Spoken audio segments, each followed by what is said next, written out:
నమస్తే నేను ప్రియ Yaganti news channel కు స్వాగతం. ఘనంగా యాగంటి దేవస్థానం పాలక మండలి ప్రమాణ స్వీకారం.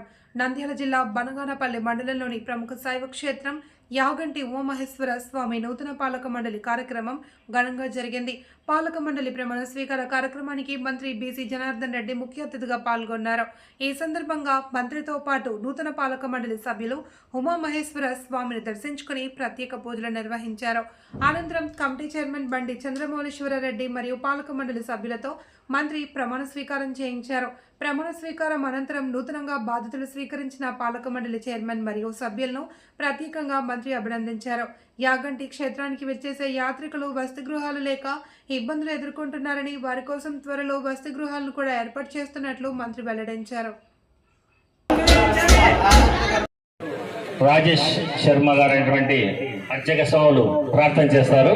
అందరూ కూడా ఒక నిమిషం లేచిన వాళ్ళ కోరుతున్నాం.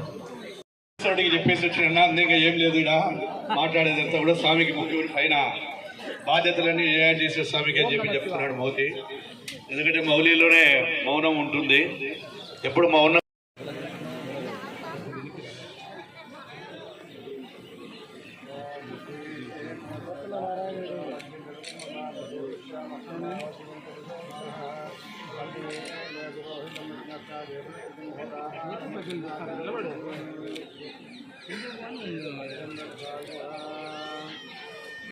సార్ గారు అలాగే రూరల్ సిఐ శ్రీ మంజునాథ్ రెడ్డి గారిని కూడా సగౌరవంగా వేదికపైకి ఆహ్వానిస్తున్నాం.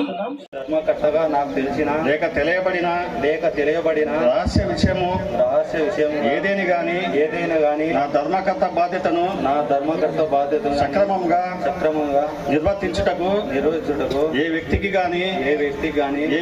గాని లేదా వ్యక్తుల సమక్షమున గాని లేదా పరోక్షంగా గాని వారి ఆధ్వర్యంలో దేవాలయం మరెంతో అభివృద్ధి చెందాలని మనమంతా ఆశిద్దాం. ఇప్పటికే చాలా విషయాలు కూడా నా దృష్టికి తీసుకురావడం జరిగింది.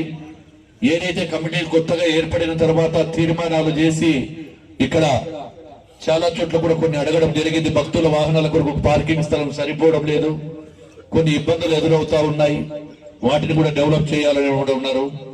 అదేవిధంగా ఆలయం ముందు కూడా సీసీ రోడ్లు కొద్దిగా కావాలన్నారు. వసతి గృహాలు అవసరం ఉన్నాయి.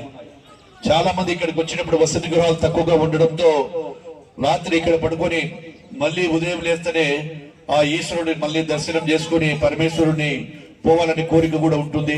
ఎందుకంటే చల్లటి వాతావరణం.